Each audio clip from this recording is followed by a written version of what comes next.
Once again, welcome back to KC's Classes. KC's Classes-ന്റെ മറ്റൊരു എപ്പിസോഡിലേക്ക് എല്ലാവർക്കും സ്വാഗതം. This is Kiran CS. Kerala PSC junior accountant category number 363-364-2025 ഈ ഒരു പോസ്റ്റിന്റെ സ്മാർട്ട് സ്റ്റഡി വീഡിയോസ് ആണ് നമ്മളിപ്പോൾ കണ്ടിന്യൂ ചെയ്തുകൊണ്ടിരിക്കുന്നത്. So already 100 day study plan video, previous year question paper discussion, module wise analysis ഇതൊക്കെ ഡീറ്റെയിൽഡ് ആയിട്ട് ചെയ്തതാണ്. നമ്മളിപ്പോൾ സ്റ്റേറ്റ്മെന്റ് ബേസ് ചെയ്തിട്ടുള്ള MCQ ക്വസ്റ്റ്യൻസ് ആണ്, ഡെയിലി MCQs ആണ് ഇപ്പോൾ ചെയ്തുകൊണ്ടിരിക്കുന്നത്. സോ മാനേജറൽ എക്കണോമിക്സ് മൊഡ്യൂളിനെ റിലേറ്റ് ചെയ്തിട്ടുള്ള 10 ചോദ്യങ്ങൾ നമ്മൾ ഓൾറെഡി ഡിസ്കസ് ചെയ്ത് കഴിഞ്ഞു. നെക്സ്റ്റ് കുറച്ച് ചോദ്യങ്ങളിലോട്ട് നമുക്ക് ഇന്ന് കിടക്കാം. വീഡിയോയിലോട്ട് പോണേക്കാൾ മുമ്പ് പറയാനുള്ളത്, നമ്മുടെ സ്ഥാപനം Kerala PSC commerce and management relate ചെയ്തിട്ടുള്ള എല്ലാ പോസ്റ്റുകൾക്കും ഓൺലൈൻ ആയിട്ട് കോച്ചിങ് പ്രൊവൈഡ് ചെയ്യുന്ന സ്ഥാപനമാണ്. നമ്മുടെ ആപ്പിലൂടെയാണ് ക്ലാസ്സസ് അവൈലബിൾ ആവുക. Live sessions, recorded sessions, PDF notes, MCQ practices, previous year question paper discussion, അങ്ങനെ സ്റ്റുഡൻസിന് വേണ്ടിയിട്ടുള്ള എൻറ്റയർ സപ്പോർട്ട് നമ്മൾ പ്രൊവൈഡ് ചെയ്യുന്നുണ്ട് കേട്ടോ. സോ നമ്മുടെ ക്ലാസ്സിൽ ജോയിൻ ചെയ്ത് പഠിച്ച് Kerala PSC commerce and management relate ചെയ്തിട്ടുള്ള പോസ്റ്റുകൾ ക്രാക്ക് ചെയ്യാൻ താല്പര്യമുള്ള സ്റ്റുഡൻസിന് ഡിസ്ക്രിപ്ഷൻ ബോക്സിലുള്ള എൻ്റെ വാട്സപ്പ് നമ്പറിൽ കോൺടാക്ട് ചെയ്യാം, ക്ലാസ്സസ് ആക്സസ് ചെയ്യാം. ജൂനിയർ അക്കൗണ്ടന്റിൻ്റെ ക്ലാസ്സസ് നമ്മൾ ഓൾറെഡി ആരംഭിച്ചിട്ടുണ്ട് കേട്ടോ. ഓക്കെ, അപ്പോൾ നമുക്ക് വീഡിയോയിലോട്ട് കിടക്കാം. നെക്സ്റ്റ് ക്വസ്റ്റ്യൻ ആണ്, മാനേജറൽ എക്കണോമിക്സ് ആണ്. അതിൽ ഇലാസ്റ്റിസിറ്റീനെ റിലേറ്റ് ചെയ്തിട്ടുള്ളൊരു ചോദ്യം. Statement 1. Elasticity of demand measures the degree of responsiveness of quantity demanded to changes in its determinants. Number 2. Price elasticity is the only elasticity relevant for managerial pricing decision. Number 3. Income and advertising elasticities are partial elasticities. Options 1 and 3, only 1, all 2 and 3. നമുക്ക് നോക്കാം എന്താണ് പറഞ്ഞിരിക്കുന്നത്. Number 1, first statement, elasticity of demand measures the degree of responsiveness of quantity demanded to changes in its determinants. അതല്ല elasticity of demand എന്ന് പറഞ്ഞാൽ ഉദ്ദേശിക്കുന്നത്. Elasticity of ഡിമാൻഡിന്റെ meaning ആണ് ഇവിടെ പറഞ്ഞിട്ടുള്ളത് അല്ലേ. പ്രൈസിൽ വരുന്ന ചേഞ്ച് ഈ പറയുന്ന ഡിമാൻഡിനെ എങ്ങനെ എഫക്റ്റ് ചെയ്യുന്നു അല്ലെ, ഡിഗ്രി ഓഫ് റെസ്പോൺസീവ്നെസ്, അതല്ലേ ഇലാസ്റ്റിസിറ്റി ഓഫ് ഡിമാൻഡിന്റെ മീനിങ്. കറക്റ്റ് ആണ്.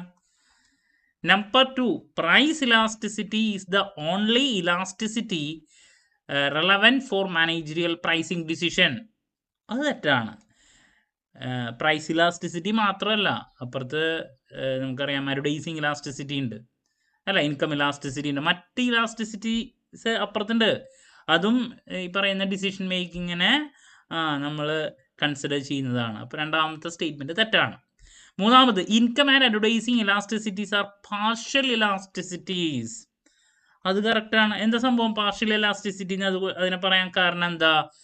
ഈ പറയുന്ന റിയൽ വേൾഡില് ഈ ഇൻകം ആവട്ടെ അഡ്വർടൈസിങ് ഇലാസ്റ്റിസിറ്റിയുടെ ഒക്കെ എന്താണ് എക്സ്പ്ലനേഷൻസിലോട്ട് പോവുകയാണെങ്കിൽ റിയൽ വേൾഡിൽ നമുക്കറിയാം ഒരുപാട് മറ്റ് ഫാക്ടേഴ്സ് ഇതിനൊക്കെ എഫക്റ്റ് ചെയ്യുന്നുണ്ട്. ഇപ്പോൾ നമ്മൾ പറയുകയാണ് ഇൻകം കൂടുമ്പോൾ ഒരു പ്രൊഡക്റ്റിൻ്റെ ഡിമാൻഡ് കൂടി എന്ന് പറയണം, അല്ലെങ്കിൽ ഇൻകം കൂടിയപ്പോൾ ഡിമാൻഡ് കുറഞ്ഞു എന്നൊക്കെ പറയുന്നുണ്ട്. ശരിക്കും പറഞ്ഞാൽ ഇൻകവും നമ്മൾ ഡിമാൻഡും ക്വാണ്ടിറ്റി ഡിമാൻഡും ഇത് തമ്മിലുള്ള അല്ലേ ഇലാസ്റ്റിസിറ്റിയാണ് നോക്കുന്നത്. ക്വാണ്ടിറ്റി ഡിമാൻഡ് എത്രത്തോളം വ്യത്യാസം വരുന്നുണ്ട് ഇൻകത്തിലുള്ള വാരിയേഷൻ അനുസരിച്ച് ഇതാണ് നോക്കുന്നത്. ബട്ട് അവിടെ ഒരുപാട് മറ്റ് ഫാക്ടേഴ്സ് ഉണ്ട്. അപ്പോൾ ഇൻകം കൂടിയെന്ന് വിചാരിച്ചിട്ട് ഡിമാൻഡ് കൂടുമെന്ന് നമുക്ക് ചിലപ്പോൾ ഡിറക്റ്റ്ലി പറയാൻ സാധിക്കില്ല. റിയൽ ലൈഫിൽ അവിടെ ഇൻഫ്ലേഷൻ സംഭവിച്ചിട്ടുണ്ടായിരിക്കും, മറ്റൊരുപാട് ഫാക്ടേഴ്സ് ഉണ്ടായിരിക്കും. അപ്പോൾ റിയൽ വേൾഡ് ഇതിൻ്റെ കാൽക്കുലേഷൻ എടുക്കുമ്പോൾ ശരിക്കും പറഞ്ഞാൽ നമ്മൾ പറയുന്ന സ്റ്റേറ്റ്മെൻറ്റ് ശരിയാകണമെന്നില്ല. ഇത് നമ്മൾ എക്കണോമിക്സ് പഠിക്കുമ്പോൾ തിയറട്ടിക്കലായിട്ട് ഇതിനെ എക്സ്പ്ലെയിൻ ചെയ്യാണ്. അപ്പോൾ തിയറട്ടിക്കലായിട്ട് പറയുമ്പോൾ പലപ്പോഴും നമ്മൾ ഒരു ഫാക്ടറിനെ ഒരു വാരിയബിളിനെ കൺസിഡർ ചെയ്ത് ബാക്കിയുള്ളതിനൊക്കെ നമ്മൾ കോൺസ്റ്റൻ്റ് ആയിട്ട് നിർത്തി അസംഷൻ അങ്ങനെ വെച്ചിട്ടാണ് എക്കണോമിക്സിൽ പഠിക്കുക. നിങ്ങളതിനെ കണ്ടിട്ടുണ്ടായിരിക്കും അല്ലേ. ഇപ്പോൾ ഒരു വാരിയബിൾ എന്ന് പറഞ്ഞിട്ട് ഇൻകത്തിന് എടുത്തു, ദെൻ ക്വാണ്ടിറ്റി ഡിമാൻഡും എടുത്തു. അപ്പോൾ ഇത് രണ്ടും തമ്മിലുള്ള ഇലാസ്റ്റിസിറ്റി നമ്മൾ നോക്കുന്ന സമയത്ത് ബാക്കിയുള്ള എല്ലാ കാര്യങ്ങളെയും നമ്മൾ കോൺസ്റ്റൻ്റ് ആയിട്ട് ഹോൾഡ് ചെയ്യുകയാണ് ചെയ്യുക. മറ്റൊരുപാട് കാര്യങ്ങൾ ഇതിനെ ബാധിക്കുമെങ്കിൽ അതിനെ കോൺസ്റ്റൻ്റ് ആയിട്ട് ഹോൾഡ് ചെയ്യുകയാണ്. അതാണ് അസംഷൻ. എന്നിട്ടാണ് നമ്മൾ എക്സ്പ്ലനേഷൻ കൊടുക്കുന്നത്. സോ അതുകൊണ്ടാണ് നമ്മൾ ഇൻകം ആൻഡ് അഡ്വർടൈസിങ് ഇലാസ്റ്റിസിറ്റീസ് എന്ന് പറയുന്നത് പാർഷ്യൽ ഇലാസ്റ്റിസിറ്റി എന്ന് പറയുന്നത്. ഇപ്പോൾ അഡ്വർടൈസിങ് എക്സ്പെൻഡിച്ചർ കൂടിയത് കൊണ്ട് അപ്പുറത്ത് ഡിമാൻഡിൽ ഇത്രത്തോളം വ്യത്യാസം വന്നു, അല്ലെങ്കിൽ വ്യത്യാസം വന്നില്ല എന്നാണ് എക്സ്പ്ലനേഷൻ കൊടുക്കുന്നതെങ്കിൽ അവിടെ ഇതിനെ എഫക്റ്റ് ചെയ്യുന്ന മറ്റൊരുപാട് ഫാക്ടേഴ്സ് ഉണ്ടായിരിക്കും. ബട്ട് നമുക്ക് തിയററ്റിക്കലായിട്ട് ഇതിനെ ഒന്ന് സ്ഥാപിക്കണമെങ്കിൽ മറ്റുള്ള കാര്യങ്ങളൊക്കെ എന്ത് ചെയ്യേണ്ടതായിട്ട് വരും? കോൺസ്റ്റൻ്റ് ആണ് എന്നുള്ള അസംഷൻ വെച്ച് എക്സ്പ്ലെയിൻ ചെയ്യേണ്ടി വരും. എന്നാലാണ് നമ്മുടെ ആ ഒരു തിയററ്റിക്കൽ എക്സ്പ്ലനേഷൻ ശരിയാവുള്ളൂ. അപ്പോൾ ഇതാണ് സംഭവം. അപ്പോൾ അതുകൊണ്ടാണ് ഇതിനൊക്കെ നമ്മൾ ഇൻകം ആൻഡ് അഡ്വർടൈസിങ് ഇലാസ്റ്റിസിറ്റീസിനെ പാർഷ്യൽ ഇലാസ്റ്റിസിറ്റി എന്ന് പറയുന്നത്. ക്ലാരിറ്റി കിട്ടിയെന്ന് പ്രതീക്ഷിക്കുന്നു. അപ്പോൾ 1ഉം 3ഉം ആണ് കറക്റ്റായിട്ട് വരെ. ഓപ്ഷൻ എ ആണ് answer. Moving to next question. Perfectly elastic demand implies a horizontal demand curve. Number 1. Okay. Number 2. Perfectly inelastic demand indicates quantity demanded changes proportionately with price. Number 3. In the case of perfectly inelastic demand, consumer bear the entire burden of price changes.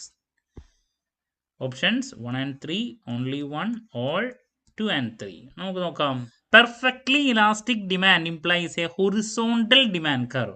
എന്താണ് perfectly elastic ഡിമാൻഡിൻ്റെ പ്രത്യേകത എന്ന് പറഞ്ഞാൽ പ്രൈസിൽ വരുന്ന ചെറിയൊരു change പോലും ഡിമാൻഡിൽ കാര്യമായിട്ടുള്ള വ്യത്യാസം അവിടെ ഉണ്ടാകും എന്നുള്ളതാണ്. അതുകൊണ്ട് തന്നെ പെർഫെക്റ്റ്ലി ഇലാസ്റ്റിക് ഡിമാൻഡിൻ്റെ എന്താണ് ഡിമാൻഡ് കർവ് എന്ന് പറയുന്നത് നമുക്കറിയാം എങ്ങനെയാ? ഹൊറിസോണ്ടലാണ്. ഇങ്ങനെയല്ലേ വരാ? ഇതല്ലേ? So perfectly elastic demand implies a horizontal demand curve എന്ന് പറയുന്നത് കറക്റ്റാണ്. ഇൻഫൈനൈറ്റ് ആണ് അതിൻ്റെ വരുന്നത്. സോ ഫസ്റ്റ് സ്റ്റേറ്റ്മെൻറ്റ് കറക്റ്റാണ്. Then number 2. Perfectly inelastic demand indicates quantity demanded changes proportionately with price. രണ്ടാമത്തെ സ്റ്റേറ്റ്മെൻറ്റ് ശരിയാണോ? തെറ്റല്ലേ? Demand indicates quantity demanded changes proportionately with price എന്ന് പറഞ്ഞാൽ അതെന്താ? യൂണിറ്ററി ഇലാസ്റ്റിസിറ്റിനെയാണ്, ഇലാസ്റ്റിക് ഡിമാൻഡിനെയാണ് നമ്മൾ ഈ പറയുന്ന ഡിമാൻഡിൽ വരുന്ന വ്യത്യാസം അല്ലെങ്കിൽ പ്രൈസിൽ വരുന്ന വ്യത്യാസം അനുസരിച്ച് തന്നെ നമുക്ക് ഡിമാൻഡിൽ അതേ ചേഞ്ച് തന്നെ കാണുന്നുണ്ടെങ്കിൽ നമ്മൾ യൂണിറ്ററി ഇലാസ്റ്റിക് എന്ന് പറയാം. അല്ലാണ്ട് പെർഫെക്റ്റ്ലി ഇൻഇലാസ്റ്റിക് എന്നല്ല പറയാം. പെർഫെക്റ്റ്ലി ഇൻഇലാസ്റ്റിക് എന്ന് പറഞ്ഞാൽ എന്താ? അവിടെ ചേഞ്ച് സംഭവിക്കുന്നില്ല. പ്രൈസിൽ വ്യത്യാസം വന്നിട്ടും ഡിമാൻഡിൽ വ്യത്യാസം വരാത്തതാണ് ഈ പറയുന്ന പെർഫെക്റ്റ്ലി ഇൻഇലാസ്റ്റിക് എന്ന് പറഞ്ഞാൽ. ഇലാസ്റ്റിക് എന്ന് പറയുമ്പോൾ വ്യത്യാസം വരുന്നുണ്ട്. അതുകൊണ്ടാണ് ഇൻഫൈനൈറ്റ് എന്ന് നമ്മൾ പറഞ്ഞ അതിൻ്റെ ഡിമാൻഡ് കർവ് ഇങ്ങനെയാണ്. ഇലാസ്റ്റിക് ഡിമാൻഡിൻ്റെ പ്രത്യേകത എന്താ? പെർഫെക്റ്റ്ലി ചെറിയ സ്മോൾ റെസ്പോൺസീവ്നെസ് അല്ലേ, ചേഞ്ച് പോലും അവിടെ ഡിമാൻഡിൻ്റെ കാര്യമായിട്ട് ബാധിക്കുന്നുള്ളതാണ്. അപ്പോൾ ഇത് ആക്ച്വലി യൂണിറ്ററി ഇലാസ്റ്റിക് ഡിമാൻഡിൻ്റെ എക്സ്പ്ലനേഷനാണ്. പെർഫെക്റ്റ്ലി ഇൻഇലാസ്റ്റിക്കിൻ്റെ അല്ല. അപ്പോൾ രണ്ടാമത്തെ തെറ്റാണ്. ഇനി മൂന്നാമത്, in the case of perfectly inelastic demand consumer bear the entire burden of price changes. കറക്റ്റാണ്. പെർഫെക്റ്റ്ലി ഇൻഇലാസ്റ്റിക് ഡിമാൻഡിൻ്റെ പ്രത്യേകത എന്താ ഞാൻ പറഞ്ഞേ? അവിടെ പ്രൈസിൽ കാര്യമായിട്ടുള്ള ചേഞ്ച് സംഭവിച്ചാലും ഡിമാൻഡ് അങ്ങനെ തന്നെ ഉണ്ടാവും. ഇപ്പോൾ പ്രൈസ് നമ്മൾ കൂട്ടി എന്നാലും ആൾക്കാർ ആ ഡിമാൻഡിന് സാധനങ്ങൾ മേടിക്കും. മനസ്സിലായോ? അതാണ് പെർഫെക്റ്റ്ലി ഇൻഇലാസ്റ്റിക് എന്ന് പറയുമ്പോൾ. പ്രൈസിൽ വ്യത്യാസം കൊണ്ടുവന്നാലും അവിടെ ഇപ്പോൾ കൂട്ടിന്നൊക്കെ എന്നാലും ആൾക്കാർക്ക് അത് വേണം. So entire burden of price അവിടെ കൺസ്യൂമറാണ് ബെയർ ചെയ്യുന്നത്. സോ ശരിയാണ്. സോ 1ഉം 3ഉം ആണ് കറക്റ്റായിട്ട് വരിക. ഓപ്ഷൻ എ ആണ് answer. Okay. Moving to question number 3. Price elasticity is constant at all points on a straight line demand curve. Number 3. Price elasticity is greater than 1 in the upper segment of a linear demand curve. Number 3. Price elasticity equals unity at the midpoint of a linear demand curve. 1 and 2, 2 and 3, only 2, all. നമുക്ക് നോക്കാം. ആദ്യത്തെ statement എന്താ? Price elasticity is constant at all points on a straight line demand curve. അത് actually തെറ്റാണ്. എന്താ? നമുക്കറിയാം elasticity എന്ന് പറയുമ്പോൾ പ്രൈസിൽ വരുന്ന ചേഞ്ച് ഡിമാൻഡിനെ എഫക്റ്റ് ചെയ്യുന്നു. അപ്പോൾ ഓരോ സിംഗിൾ പ്രൈസിൽ വരുന്ന ഓരോ ചേഞ്ചും അവിടെ ഡിമാൻഡിനെ എഫക്റ്റ് ചെയ്യുന്നുണ്ട്. അപ്പോൾ അതനുസരിച്ചിട്ട് ഇലാസ്റ്റിസിറ്റിയിലെ മാറ്റം വന്നുകൊണ്ടിരിക്കും. അപ്പോൾ ഇവിടെ പറയുന്നത് ഇത് കോൺസ്റ്റന്റ് ആയിട്ട് നിൽക്കുന്നു എന്നാണ് പറയണത്. അല്ലല്ലോ, അത് തെറ്റല്ലേ? ഇതെപ്പോഴും മാറിക്കൊണ്ടിരിക്കുന്ന ഒരു സാധനമാണ്. പ്രൈസ് ഇലാസ്റ്റിസിറ്റി കോൺസ്റ്റന്റ് എന്ന് പറയുന്നത് അതുകൊണ്ട് തന്നെ തെറ്റാണ്. Okay. Then number 2, price elasticity is greater than 1 in the upper segment of a linear demand curve. അത് ശരിയാണ്. ഇപ്പോൾ നമ്മൾ പഠിച്ചിട്ടുള്ളതാണ് അപ്പർ സെഗ്മെന്റ് എന്ന് പറയുമ്പോൾ ഇലാസ്റ്റിക് ഡിമാൻഡ് വരുമ്പോൾ അവിടെ ഗ്രേറ്റർ ദാൻ 1 ആണ് വരിക, അപ്പർ സെഗ്മെന്റ് ആണ്. പിന്നെ യൂണിറ്ററി ഇലാസ്റ്റിക് ആണ് നെക്സ്റ്റ്, അത് എന്താ ഈക്വൽ ടു 1 ആണ് വരിക. പിന്നെ ഇൻഇലാസ്റ്റിക് എന്ന് പറയുമ്പോൾ ലെസ് ദാൻ 1 ആണ് വരിക ഇൻഇലാസ്റ്റിക്കിന്. പിന്നെ ഏതാ പെർഫെക്റ്റ്ലി ഇലാസ്റ്റിക് ആണ് നെക്സ്റ്റ്, അത് ഇൻഫൈനൈറ്റ് ആണ്. പെർഫെക്റ്റ്ലി ഇലാസ്റ്റിക് എന്ന് പറയുമ്പോൾ ഇൻഫൈനൈറ്റ് ആണ്. പിന്നെ പെർഫെക്റ്റ്ലി ഇൻഇലാസ്റ്റിക്കിന് 0 ആണ് അല്ലേ. ഇതാണ് ഓരോന്നിൻ്റെ വരുന്നത്, നമ്മൾ പഠിച്ചിട്ടുള്ളതാണ്. അപ്പോൾ ഇവിടെ price elasticity is greater than 1 in upper segment of a linear demand curve ആണ് പറഞ്ഞിട്ടുള്ള സ്റ്റേറ്റ്മെന്റ്, ശരിയാണ്. ഇനി price elasticity equal to unity എന്ന് പറയുന്നത് the mid point of a linear demand curve, അത് ശരിയാണ്. അപ്പോൾ 2ഉം 3 ആണ് കറക്റ്റായിട്ട് വരിക. ഓപ്ഷൻ ബി ആണ് answer. Okay, moving to next question. Income elasticity greater than 1 indicates luxury goods. Number 2, income elasticity between 0 and 1 indicates necessities.